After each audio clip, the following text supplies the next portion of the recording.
हाँ जी। आप शुरू करें हरीश भाई। बोलो श्री प्राणनाथ प्यारे की जय। श्री सतगुरु महाराज की जय। समस्त सुंदर साथ की जय। सभी सुंदर साथ जी को मेरा प्रेम प्रणाम जी। जोग मायानो देह धरीने श्री श्याम जी थया तैया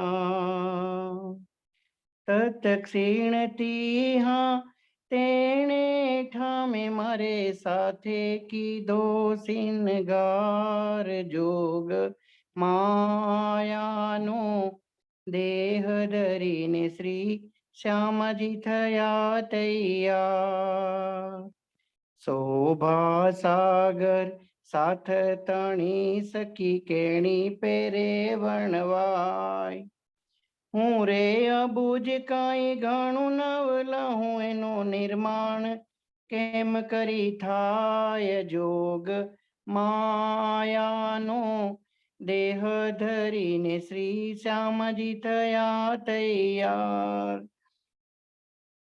कोटान कोट जाने सूरज उदिया ब्रह्मांड माय जलकार पर दलपुर जाने सायर उलट्यो एक रस थई सर्वे नार सो जोग मायानो देह धरीने श्री श्यामजी थया तैयार तत्क्षीणती हाँ तेणे ठामे मारे साथे कीधो सिनगार जोग मायानो देह धरीने श्री श्यामजी थया तैयार एक नख ताणी जो जोत तमे जुओ तेमा कई रे सूरज ढंपाय एक नख तणी जो जोत तमे जुओ तेमा कई रे सूरज ढंपाय केम करी शोभावण उरे सख्यो मारो शब्द न पहुंचे त्याय जोग मायानो देह धरीने श्री श्यामजी थया तैयार वली गुण जो तमे नख तणाऊं तेनो ते कहूं विचार वली गुण जो तमे नख तणाऊं तेनो ते कहूं विचार सूरज द्रष्टे तापज थय अणे अंगे उपजे करार जोग मायानो देह धरीने श्री श्यामजी थया तैयार तत्क्षीणती हाँ तेणे रेठा में मारे साथे कीधो सिनगार जोग मायानो देह धरीने श्री श्यामजी थया तैयार साथ तणी रे साड़ियो जारे जोईए तेमा रंग दिसे अपार साथ तणी रे साड़ियो जारे जोईए तेमा रंग दिसे अपार अनेक विधना झवेरज दिसे करे ते अति जलकार जोग मायानो देह धरीने श्री श्यामजी थया तैयार तत्क्षीणती हाँ तेणे ठामे मारे साथे कीधो सिनगार जोग मायानो देह धरीने श्री श्यामजी थया तैयार भूषण स्वर सोहामणा मुखवाणी ते बोले रसाल भूषण सर्व सोहामणा मन वाणी ते बोले रसाल ईश्वर ने जरे श्रवणादि जितरे आड़ो न आवे पंपाल जोग मायानो देह धरीने श्री श्यामजी थया तैयार જોગ માયાનો દેહ ધરીને શ્રી શ્યામજી થયા તૈયાર. તત્ક્ષીણતી હા તેણે ટામે મારે સાથે કીધો સિનગાર. જોગ માયાનો દેહ ધરીને શ્રી શ્યામજી થયા તૈયાર. સાત સકલ મારા વાલે પાસે આવ્યો મન આણી ઉલ્લાસ. સાત સકલ મારા વાલા પાસે આવ્યો મન આણી ઉલ્લાસ. વિવિધ પેરે વાલાજી સુરમવા ચિતમાં નથી માયાનો પાસ. જોગ માયાનો દેહ ધરીને શ્રી શ્યામજી થયા તૈયાર. તત્ક્ષીણતી હા તેણે ટામે મારે સાથે કીધો સિનગાર. જોગ માયાનો દેહ ધરીને શ્રી શ્યામજી થયા તૈયાર. રસભર રંગ વાલાજી સુરમવા ઉચ્ચરંગ અંગનામાં. રસભર રંગ વાલાજી સુરમવા ઉચ્ચરંગ અંગનામાં. ઇન્દ્રવતી બાઈ કહે ધામના સાથને હું નમી નમી લાગુ પાય. જોગ માયાનો દેહ ધરીને શ્રી શ્યામજી થયા તૈયાર. તત્ક્ષીણતી હા તેણે ઠામે મારે સાથે કીધો સિનગાર. જોગ માયાનો દેહ ધરીને શ્રી શ્યામજી થયા तैयार. प्रणाम जी, सभी सुंदर साजी को प्रेम प्रणाम जी. बोलो श्री प्राणनाथ प्यारे की जय, श्री सतगुरु महाराज की जय. प्रणाम जी. प्रणाम जी, धन्यवाद हरीश भाई जी.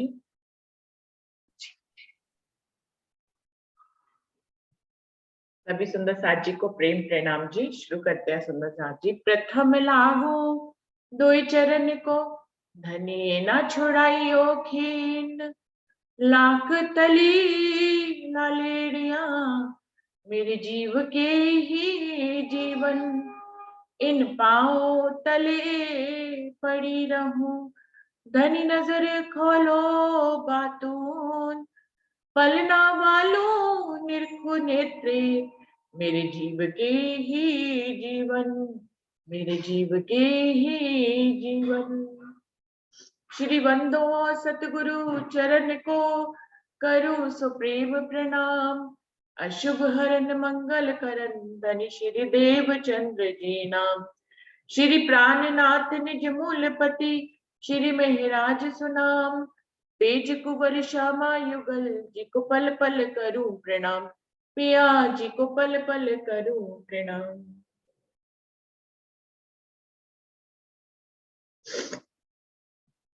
सुंदर साथ जी, खिलवत वाणी शुरू हुई है. अभी एक ही चौपाई हुई थी.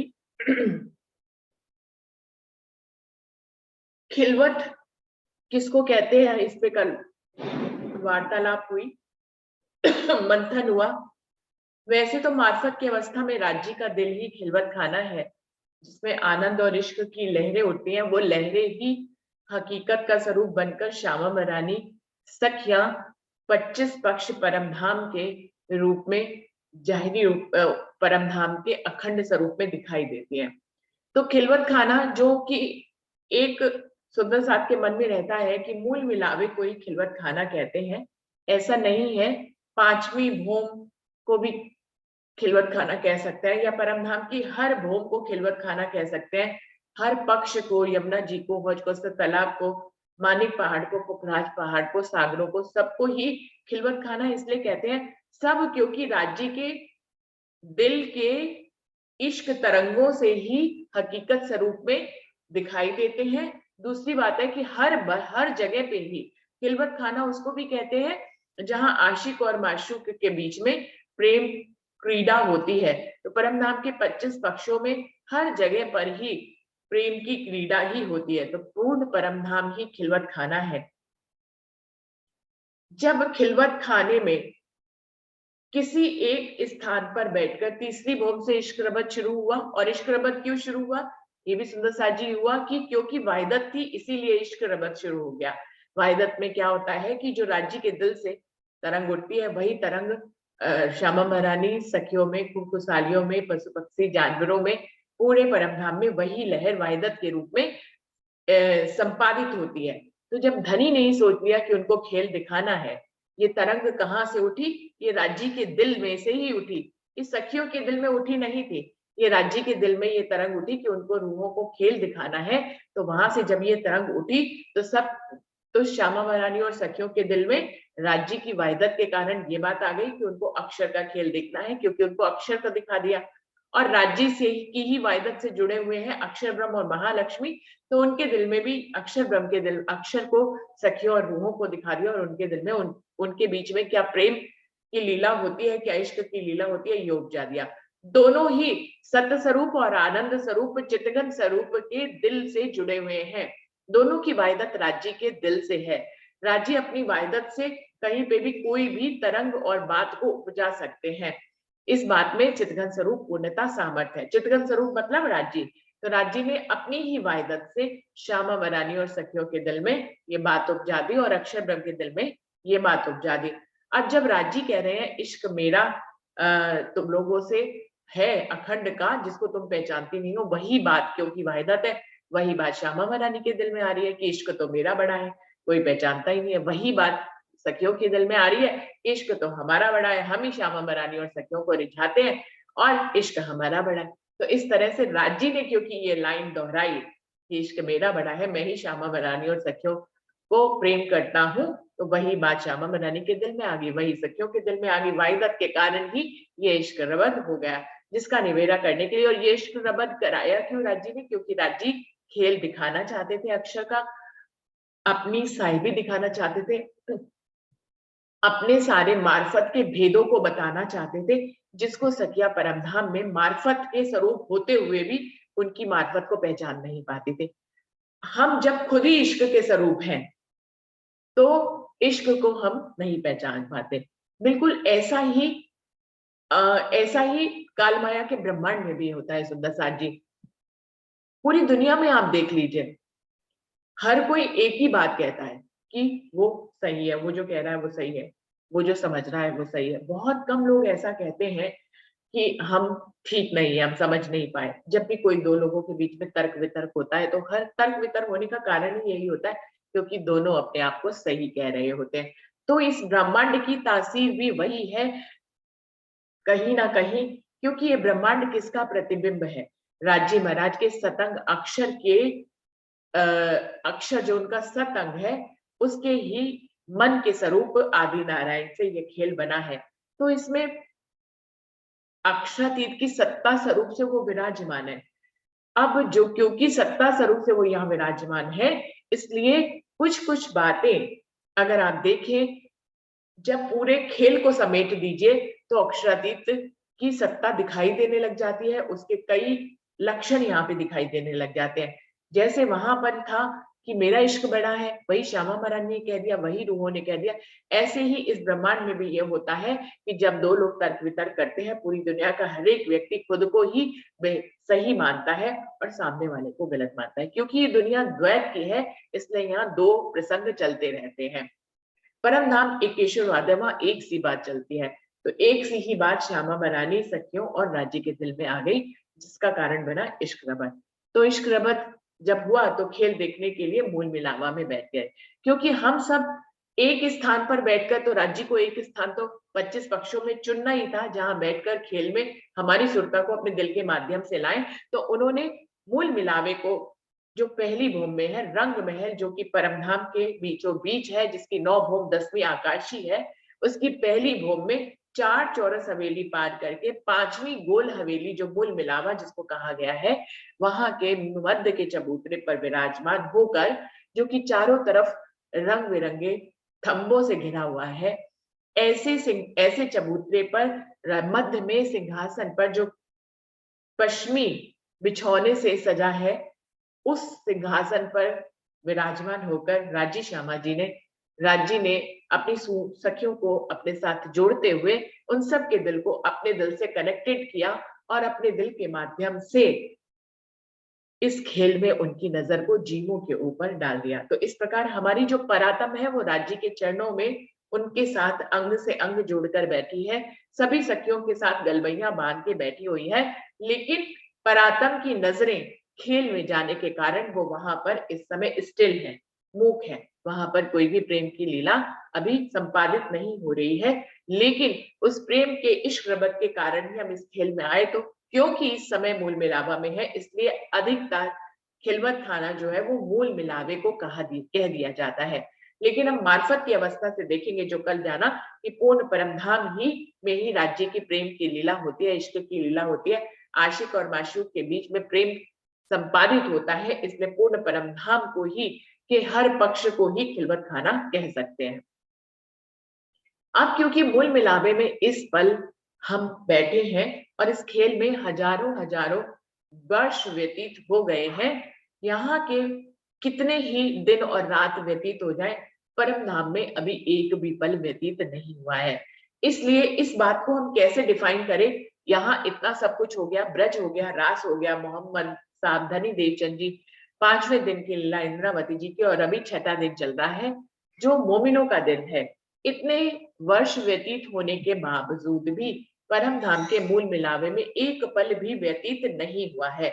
इसको समझना कुछ कठिन नहीं है, समझ में आ जाए तो बिल्कुल समझ में आ जाता है सुंदर साथ जी, लेकिन अगर हम यहाँ की नजर से देखते रहें तो समझ में नहीं भी आता है कि वहां कैसे एक पल भी व्यतीत नहीं हुआ है। जगह जगह कहा गया है वाणी में कि फरामोशी दी गई रूहों को, वो मूल मिलावे में फरामोश होकर बैठी हुई है, राज्य से ना अर्जी कर पा रही है, ना राज्य के स्वरूप को देख पा रही है, ना अपने दिल की बात कह पा रही है, ना उनके दिल की बात को सुन पा रही है। तो ये जो पहला प्रकरण है यहीं पे ही घटित हो रहा है।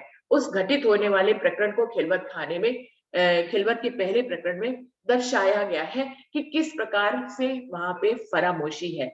अब कहने को तो फरामोशी है, लेकिन खिलवत खाने से जब हम आगे बढ़ेंगे तो जगह जगह पर सिंगार हो, सागर हो, परिक्रमा हो, मार्फत सागर हो, जगह जगह ये भी कहा गया है कि इसको फरामोशी नहीं भी कह सकते। जो एक पल के करोड़वें हिस्से से भी उसको अगर अंदाजा लगाए, इतनी देर की भी फरामोशी वहां नहीं है, तो उसको फरामोशी कैसे कह सकते हैं। अक्षर ब्रह्म ने जो खेल बनाया उसको भी इसी ढंग से डिफाइन किया गया है कि वैसे तो वो जो है बाल स्वरूप में खेल बनाते हैं, बिगाड़ते हैं, बनाते हैं, बिगाड़ते हैं, उस हिसाब से ये ब्रह्मांड बनता है और मिटता है। लेकिन ये जो खेल बना है ये इतने कम समय में बनकर ये खत्म, सारी लीला को देखकर हम मूल परातम में जाग जाएंगे, जितना अगर किसी वृक्ष के पत्ते पे एक तीर लगाया जाए तो एक पत्ते से दूसरे पत्ते को भेदने में उस तीर को जितना वक्त लगता है उससे भी कम समय में ये खेल समाप्त हो जाएगा। तो ऐसे में क्या कहेंगे कि वो नींद में ये खेल बनाया है या जागृत अवस्था में बनाया है। तो इसको भी इस तरह से डिफाइन करके बताया गया है। तो सुंदर साथी ये सारी बातें समझने वाली है, इसको इस खेल से भी दर्शाते हैं, कई उदाहरणों से ये सारी बातें हमारी सुनी और समझी गई हैं, क्योंकि ये प्रकरण मूल मिलावा में ही घटित हो रहा है, इसलिए हमें इसको गहराई से समझना है कि ये प्रेम की लीला में जब दो लोग एक हो जाते हैं। अब जब राज्य ने सबके दिल को अपने दिल से ही कनेक्ट कर लिया तो एक ही दिल ही प्रेम की लीला में ही तो है। प्रेम में क्या होता है, आशिक और माशूक एक हो जाते हैं, यानी कि उनके दिल मिल जाते हैं, उनके दिल कनेक्टेड हो जाते हैं, वो दो दिल एक हो जाते हैं। तो यहाँ पे क्या हो रहा है, मूल मिलावे में, खिलवत खाने में, जब जिसको ये कहा गया है कि फरामोशी देकर उनके दिलों को इस खेल में नजर को कर दिया गया, तो सुंदर साथ जी ये कौन सी लीला है। सुंदर साथ जी सोचेंगे, इस पे विचार करेंगे, अभी किसी को समझ में आ रहा है तो जरूर से बीच में बोल सकते हैं। ये जो लीला है, जब राजी सारी रूहों के दिल को सब वतन सहित वो इस खेल में आ गए, ये कौन सी लीला है। ये फरामोशी की लीला कहलाई जाएगी, ये प्रेम की लीला कहलाई जाएगी, क्या सी लीला कहलाई जाएगी। जबकि राजी ने सारे परमधाम के दिल को अपने एक दिल से जोड़कर एक दिल कर लिया, और राज्य की ही नजर सतंग के माध्यम से इस खेल में आ गई, उसी के माध्यम से सारे परमधाम की नजर भी खेल में आ गई। तो ये कहने को फरामोश की लीला है, लेकिन ये मुझे लगता है कि ये प्रेम की लीला है, ये इश्क की लीला है। इश्क को समझाने के लिए ही तो अपने दिल से कनेक्टेड करके इस खेल में लाए कि हम इश्क के स्वरूप होते हुए इश्क की पहचान नहीं करते, क्योंकि जब इश्क में सराबोर होते हैं तो ज्ञान नहीं होता है। तो ज्ञान नहीं था, तो उसी ज्ञान के सागर में लाने के लिए धनी ने हमारे दिल को अपने दिल से कनेक्टेड करके इस इलम के सागर में हमें उतारा है। तो अपने ही तो सागर में उतारा है, किसी और के सागर में तो उतारा भी नहीं है। तो अपने ही इलम के सागर में उतारा है। मुझे लगता है कि ये इश्क की लीला है, कहने में फरामोश की लीला है, क्योंकि हर बात के, जैसे कि अभी खिलवत खाना किसको कहा, तो जारी रूप में तो पूर्ण परमधाम को खिलवत खाना कहा, लेकिन बातूनी रूप में सिर्फ राज्य के दिल को खिलवत खाना कहा, मार्फत की बात हो गई। बिल्कुल ऐसे ही इस बात को भी हमें समझना है कि कहने में, अभी अब जब हम चौपाइयों में पढ़ेंगे तो राज्य के दिल से इतना कनेक्टेड है कि ऐसी फरामोशी की लीला चल रही है इस परमधाम में, इस एक पल में, कि हम राज्य को देखते हुए भी देख नहीं रहे हैं, सुनते हुए भी सुन नहीं रहे हैं, उनकी बातों को भी नहीं सुन पा रहे, अपनी कोई बात कहते हुए भी नहीं कह पा रहे, कह रहे हैं लेकिन कह नहीं पा रहे हैं। तो इस तरह से दो दिल एक हो गए हैं, सभी लोग राज्य के दिल से कनेक्टेड हो गए हैं, और राज्य ने सारे दिल को समेट कर अपने दिल के साथ सब दिलों को एक कर लिया और खुद अपनी नजर अक्षर ब्रह्म के माध्यम से इस इलम के सागर में ले आए। तो ये भी एक प्रेम की ही लीला है। प्रेम का ही तो इश्क रबत था, इश्क रबत था तो इश्क की लीला थी, इश्क की लीला में ही इलम के सागर में ले आए। इसको अब अपनी मर्जी है हम किस नजर से देखते हैं सुंदर साजी, हम इसको फरामोश की लीला के रूप में देखते हैं या हम इसको एक इश्क की लीला के रूप में देखते हैं, या हमारे ऊपर है। दोनों ही अर्थ हैं इसके कि राज्य ने अपने इश्क की पहचान करने के लिए हमको इस खेल में लाए, अपने ही इलम के सागर में ले आए, जिस इलम का सागर परमधाम में होते हुए भी रूहें उसमें डूब नहीं पाती थी। तो अब जो है इलम के सागर में डुबो दिया। ये ज्ञान का सागर है, यहाँ पे तारतम वाणी आई है और तारतम ज्ञान आया है, सभी धर्म शास्त्रों में इसके भेद आए हैं, हमारे ब्रह्मवाणी के भेद है, परमधाम के भेद है। इन भेदों को हमें पढ़वाते हैं राज्य। अभी कल वर्षा ने कहा कि वो माहेश्वर तंत्र भी पढ़ रही है, ऐसे बहुत से सुंदर सा तारतम वाणी पढ़ते हैं, कोई कुछ पढ़ता है, कोई इन सब से हम लेना क्या चाह रहे हैं, हम राज्य की निशानियां, हम राज्य की गवाहियां लेना चाह रहे हैं सुंदर साथ जी। तो ये सब क्या है, इलम का ही तो सागर है, तभी तो चारों तरफ आप नजर घुमाएं तो सब तरफ ज्ञान ज्ञान नजर आता है, और उस ज्ञान जो है वो धनी का ही इलम का सागर की एक बूंद है जो यहाँ तारतम वाणी के रूप में आई है। आगे बढ़ते हुए पहली चौपाई को दोबारा दोहराती हूँ कि खिलवत किताब खिलवत गैब की सूरत अर्ज की जो हक्सो करी है। ये वो खिलवत खाने की वाणी है जहां छुपी हुई बातें, जो परमधाम की छुपी हुई बातें थी, उनका भी विस्तार किया गया है। वो सूरत जो अर्ज की है, हक्सो करी है, परमधाम में राज्य से और श्यामा महारानी के बीच में जो प्रेम का वार्तालाप हुआ जिसके कारण सब खेल में आए, उस सूरत को यहाँ पर अर्ज किया गया है और उस कुछ गुप्त बातों को यहाँ पर अर्ज किया गया है। ऐसा खेल दिखाया जो मांग लिया है हम, अब कैसे अर्ज करूं कहूंगे मांगिया तो। ऐसा खेल हे धनी आपने हमें दिखाया है जो हमने मांग लिया है, अब आपसे यदि अर्जी भी करूं तो कैसे करूं कहोगे मांगिया तुम, क्योंकि तुम तो झट से ही ये कह दोगे कि ये तो तुम ही ने मांगा था तभी तो मैंने दिखाया। जबकि ये जो बात दिखाई जा रही है इस चौपाई में कि कहोगे मांगिया तुम, कि तुम कहोगे कि तुमने मांगा है, ये भी एक जाहिरी बात है सुंदर साथ जी, जो कल ही क्लियर हो गई थी कि वास्तव में खेल मांगने मंगाने वाले ना तो अक्षर ब्रह्म थे, ना सखिया थी, ना श्यामा महारानी थी, खेल मंगवाने वाले तो मार्फत रूप में राज्य ही थे। राज्य के दिन में ही ये तरंग उठी थी कि खेल देखा दिखाया जाए, तो वही बात जो है श्यामा महारानी सखियों अक्षर ब्रह्म महालक्ष्मी तक पूरे परमधाम में ये बात फैल गई।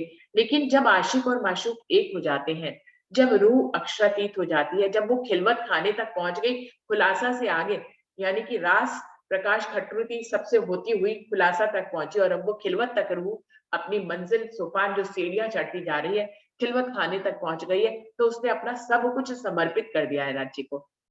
इश्क में सब कुछ, इश्क की मंजिल तक खिलवत जो है वो इश्क है, इश्क की इश्क खाना है, खिलवत खाने को हम इश्क का खाना भी कह सकते हैं, इश्क का स्थान।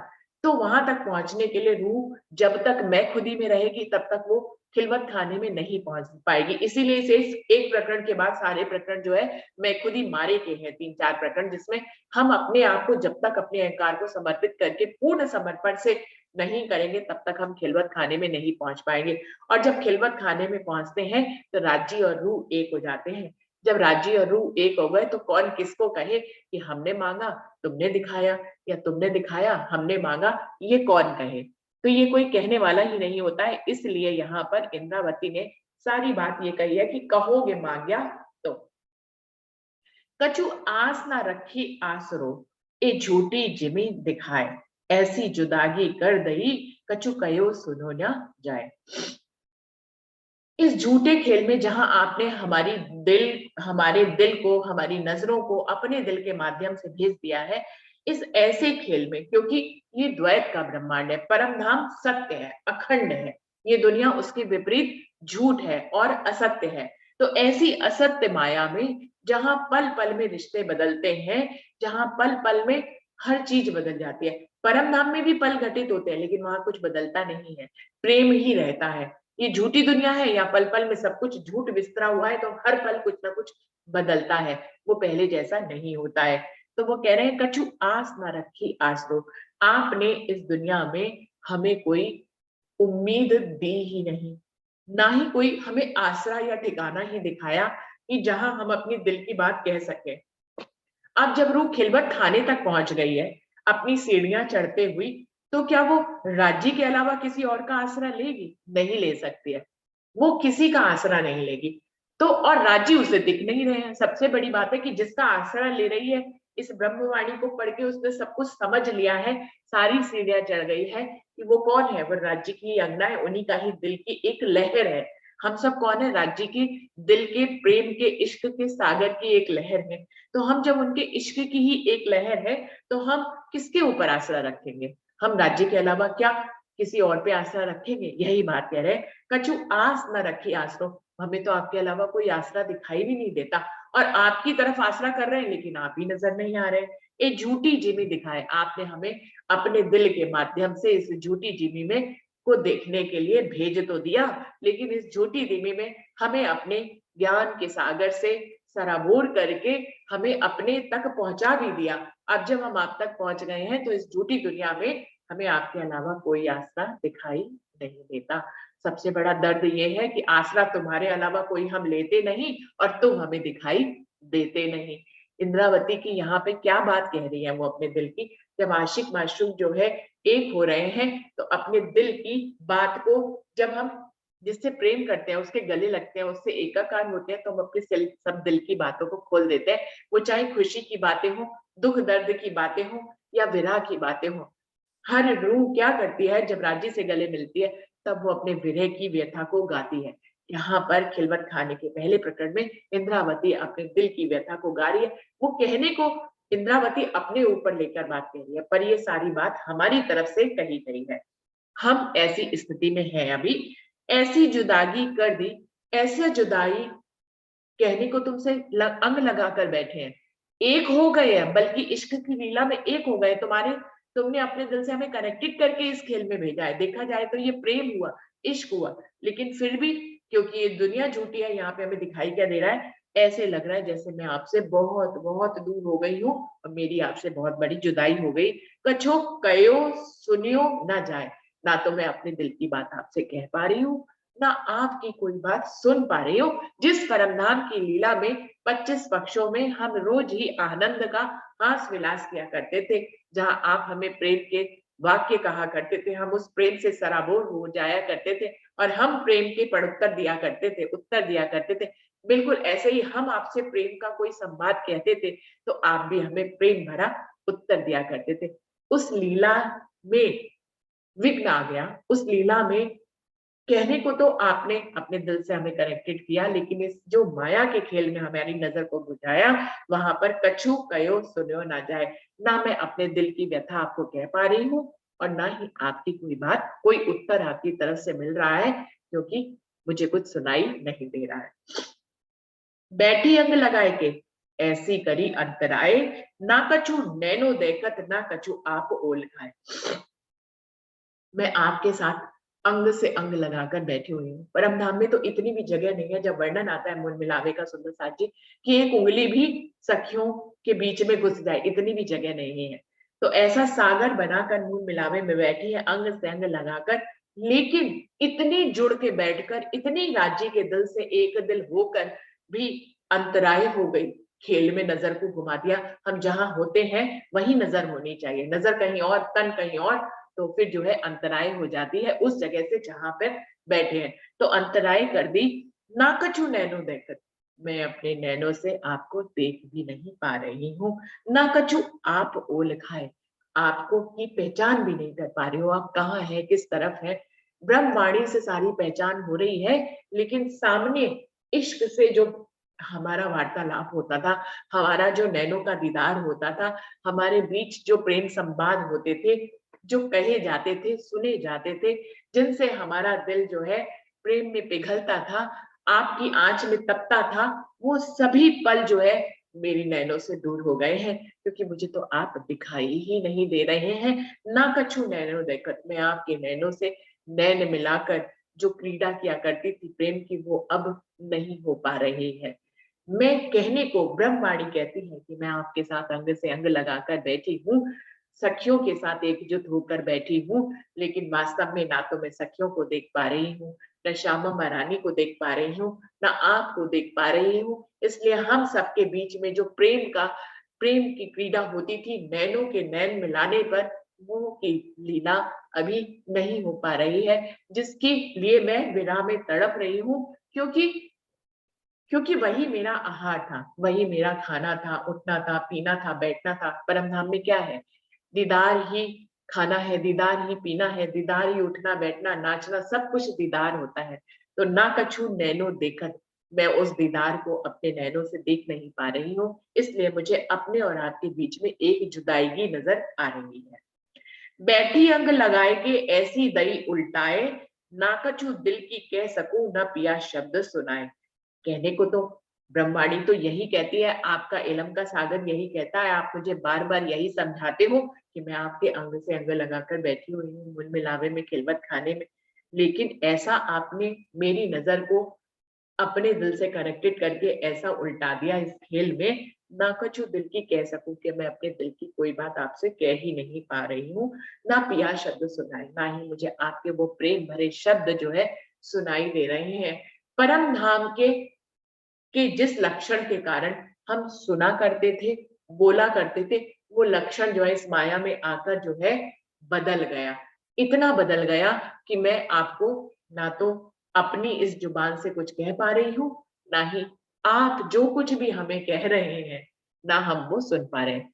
क्योंकि दीदार नहीं हो रहा है, सुन नहीं पा रहे हैं, कह नहीं पा रहे हैं, तो मुझे जुदाई अनुभव हो रही है। भले चाहे मैं आपके अंगों से अंग लगाकर बैठी हूँ, लेकिन फिर भी मुझे जुदाई नज़र आ रही है, मुझे विरह समझ में आ रहा है, मुझे अंतराय समझ में आ रही है।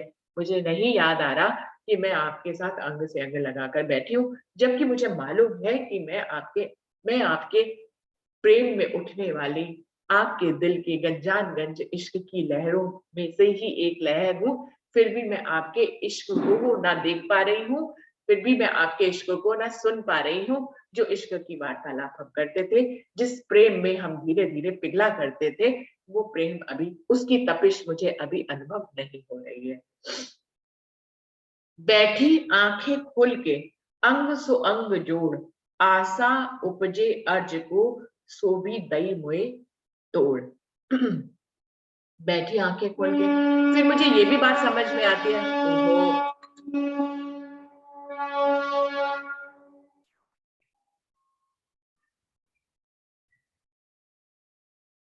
बैठी आंखें खोल के, अब मुझे पता है मैं आंखें खोलकर आपको देख रही हूँ, आंखें थोड़ी बंद की गई है। परम धाम में, मूल मिलावे में आंखें तो खुली हुई हैं, अंग सो अंग जोड़, और आपके अंगों से जुड़ी हुई मैं बैठी भी हुई हूँ। आशा उपजी अर्ज को, अब मेरे दिल में कोई उम्मीद, कोई आशा, क्योंकि आपने अपने आप को ही मुझे दिखाया है, कोई आशा अर्ज करने की उत्पन्न भी होती है, सो भी दई मोए तोड़, लेकिन उसको भी आपने तोड़ दिया है, क्योंकि आप दिखाई नहीं दे रहे। हम कब अर्ज करते हैं? जब कोई हमारे सामने हो, तो हम सामने उसको एक अर्जी करते हैं, कोई अपने दिल की बात कहते हैं कि भैया मेरे दिल में ये आ रहा है, आप उसको सुन लीजिए, समझ लीजिए। प्रेम में हम जब एक हो जाते हैं, आशिक और माशूक, तो कोई बात कहने की होती है तो कहना चाहते हैं, तो कह रही हैं कि मेरे दिल में अगर कुछ अर्ज करने की आशा उत्पन्न भी होती है, सो भी आपने मेरी